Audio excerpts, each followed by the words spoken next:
Alright, Shalom. Gonna give all praises, honor, and glory to Yahweh Bashim Yahweh Shai, and double honors to the elders and apostles, the great Muslim, do rule and teach well. This is Isaiah chapter 16, start from the first verse.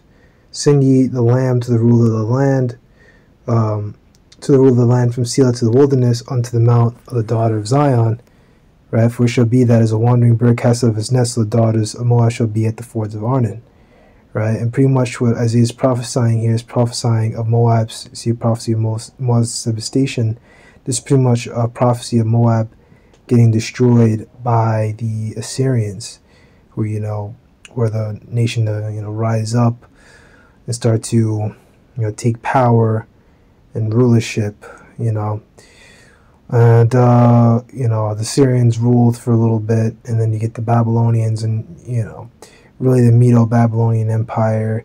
Then you have, the fall of Nineveh, and then, Babylon takes over along with the Medes, and the Medes, I believe they get Elam and Persia, pretty much for helping, Babylon win. I believe they take those lands, and then, in time, the Medes get overthrown by the Persians, and then the Persians, they go down and overtake Babylon. He sends one of his generals, General Darius, the Mede, to go over and take Babylon, and Babylon fell pretty much without a battle. They pretty much just took it all in one night. Nabonidus, I believe it was Nabonidus, he wanted to change the chief god of Babylon from, the chief god was always Marduk, but he wanted to change it to Sin, the moon god. And the people weren't really having it, and basically they fucked them over. And when the Medes, Persian Median Empire, pretty much besieged them, like walked right in, the people didn't fight back. They didn't give a fuck. Take counsel, execute judgment, make thy shed out tonight. In the midst of the noonday, hide the outcast, berate not him that wandereth. Now this is twofold. You see an NLT version: to help us, they cry, defend us against our enemies, protect us from the relentless attack, do not betray us now that we have escaped. Because basically, it's like kind of like a call telling Moab, hey, go make a deal with us, and go join up with us. Kind of like a calling for them to become tributaries unto us, like they did. What was it, 2 Samuel 2:8? They sent tribute to King David. Remember in King David's time, Solomon's time, we had all of them. Esau was under us, Moab was under us. We had them. We had shit on lockdown, bro. Talk about how we had a garrison Edom.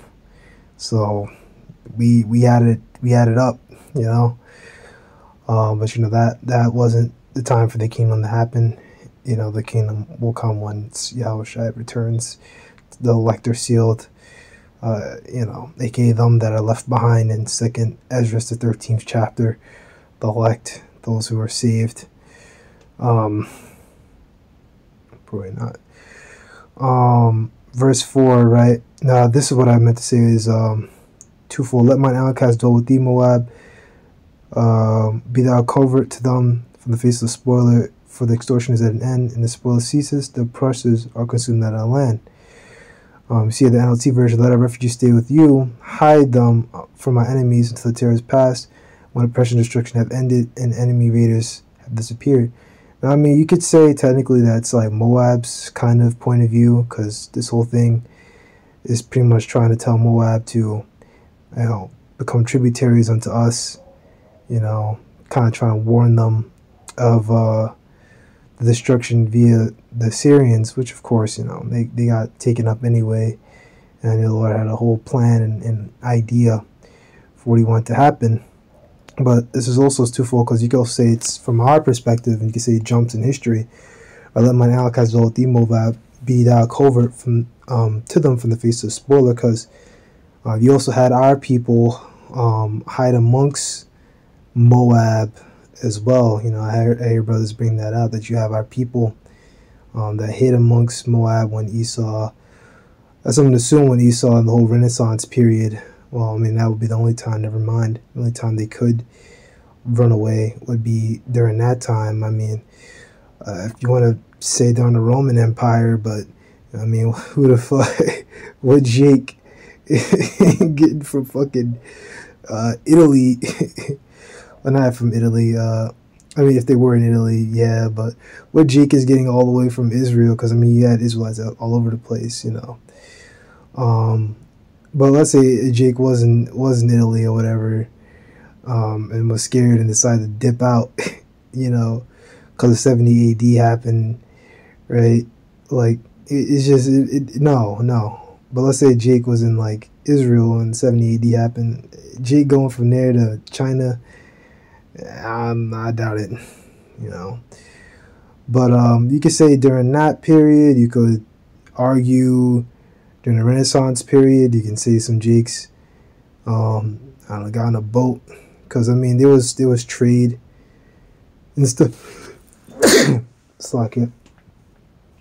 I believe they say there was some trade even while we were in power. I think there's trade and priests kind of going over there to Moab, going into like I think like the 12th century. So I mean we're still kind of in rulership. I mean we started losing our stuff around the 13th century roundabout, but the 1300s on down and whatever. But you know, suffice to say, whenever our people got there, our people hit among there when Esau was pretty much getting his power and rulership, and I'll leave it there.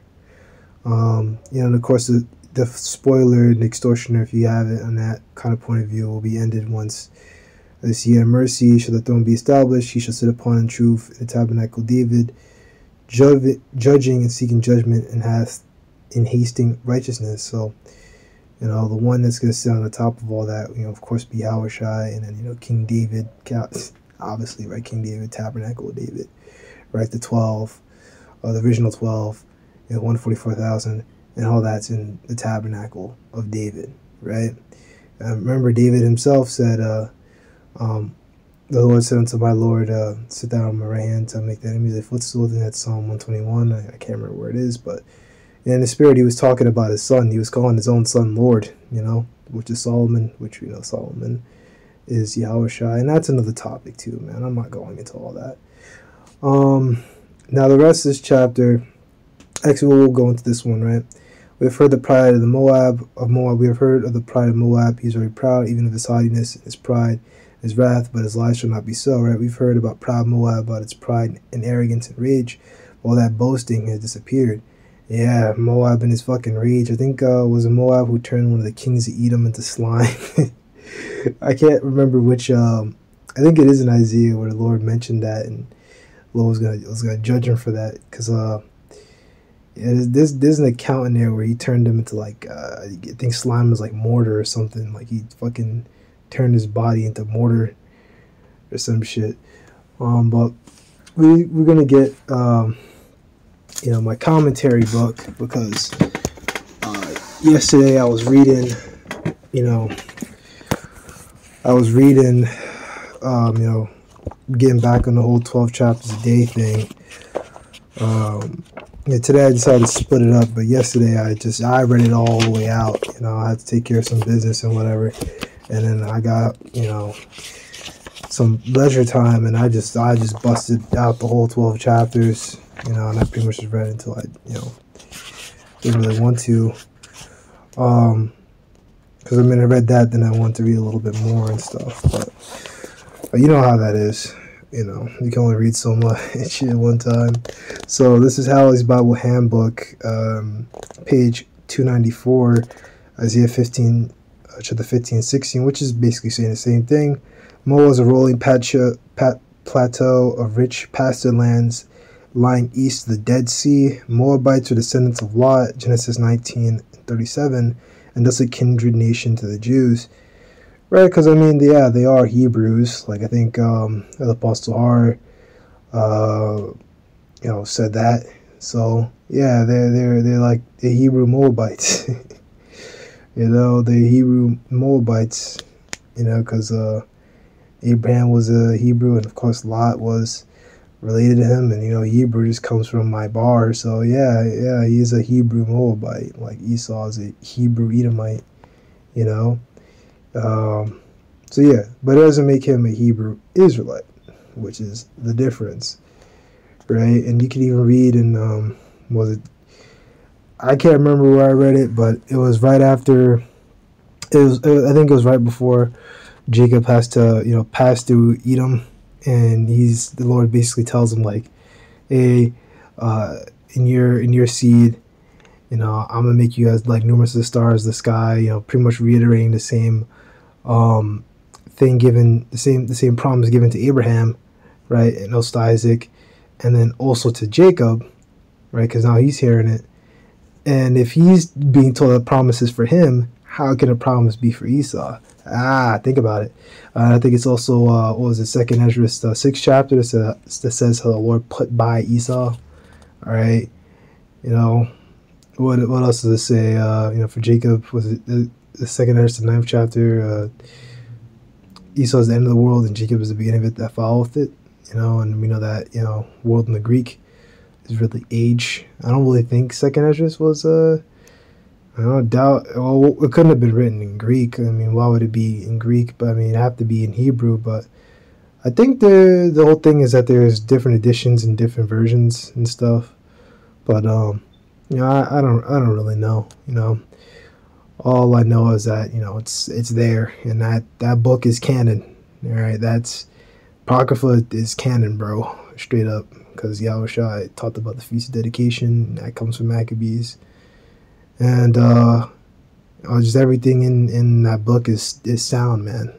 Yeah, that book has to be, part of it. And I believe Yahushua said something very similar that Ezra said in Second Ezra, I think the first chapter, mother covering your hens.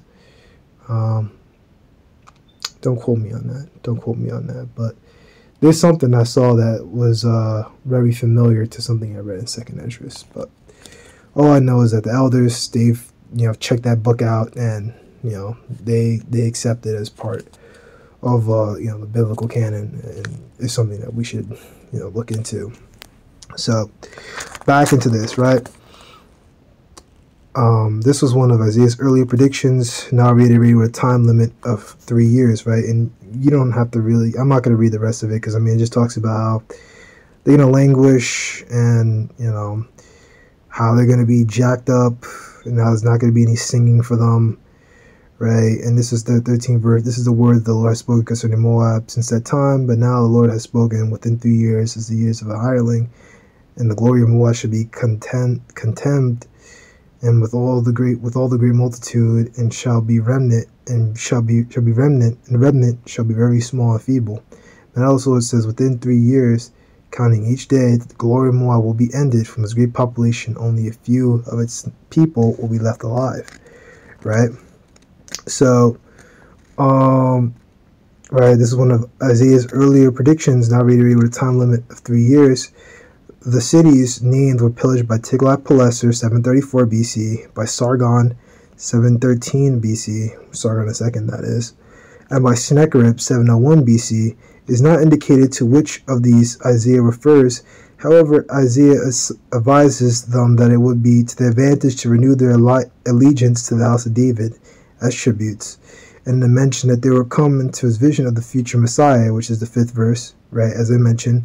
The Moabites had a hand in the founding of the house of David and the person of Ruth, but no, not really. I mean, that's just your woman being taken, and just becoming, Mary. But Ruth was in order and stuff like that. One of the few women out here that were in order. And nowadays is very, very, very few. You think go out there and find you an Esther or something. No, man. I was gonna say I don't know, but no, man, no, that stuff don't exist, bro. These women ain't right. Right. And you see here for other prophecies about Moab, see Jeremiah 48, Amos 2, 1 and 3. Zephaniah 2, 8, and 11, right? So you can go read those for yourself. I just wanted to focus on, pretty much on Isaiah, the 16th chapter. And pretty much this is just history. I mean, if you want to bring out anything, I mean, I guess you could bring out, like, the 4th and the 5th chapter. and kind of leave it there. But always make sure you mention that this is basically just history about how they got taken over. And when you look at other commentaries, when you look at like the end and stuff, they'll tell you that there's different inscriptions written by like Sargon about how the kings of Moab were basically, the king of Moab was basically like a tributary to the Syrians. But that's pretty much it. And Lobo on the Edify Show.